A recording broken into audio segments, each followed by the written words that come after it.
Akhirnya udah ada yang mulai sadar dan mulai ngechat ke gue, bang gimana sih caranya supaya kita tuh punya tabungan di Jepang. Oke, langsung aja ke tipsnya.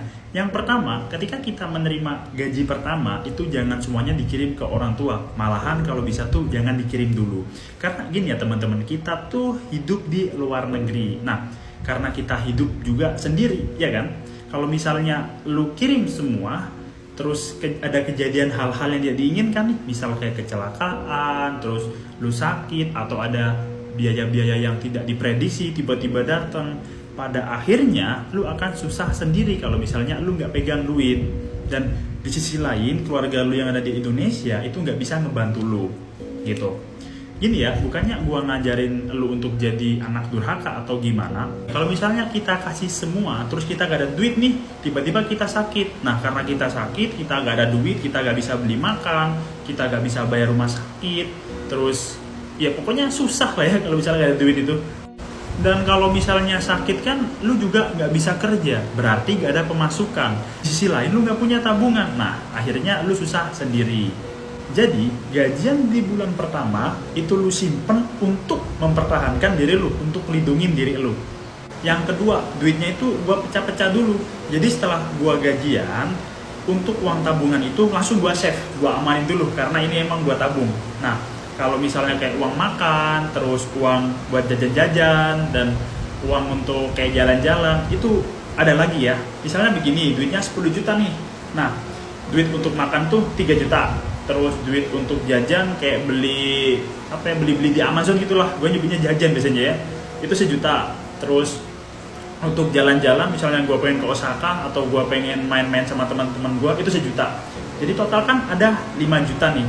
Nah, yang 5 juta tadi itu udah gue tabung dulu. Jadi mau gimana pun pokoknya gue 3 juta ini harus udah bisa hidup untuk makan. Nah kalau misalnya uangnya tadi ada sisa, itu biasanya gue masukin ke uang jalan-jalan. Karena gini ya, kadang tuh gue pengen main ke Osaka lah. Dan dari Yamaguchi ke Osaka itu berapa ya? 2 mang.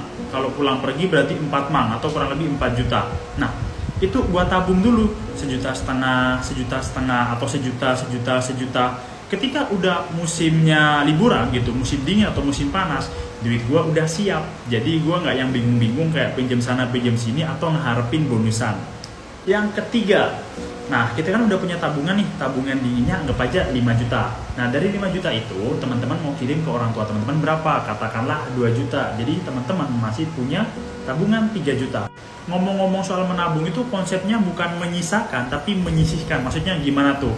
Gini, banyak dari teman-teman gue yang gue agak nyesek itu, misalnya gajian di 10 juta, wah dibuat jajan, dibuat hedon, dibuat main-main, dibuat ini itu.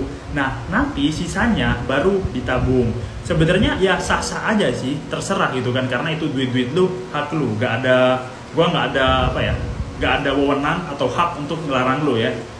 Tapi yang benar adalah disisihkan dulu duitnya untuk menabung, baru sisanya ini untuk hidup. Nah sebelum lu melakukan itu, lu harus catat dulu nih kira-kira berapa sih ya hidup lu di Jepang.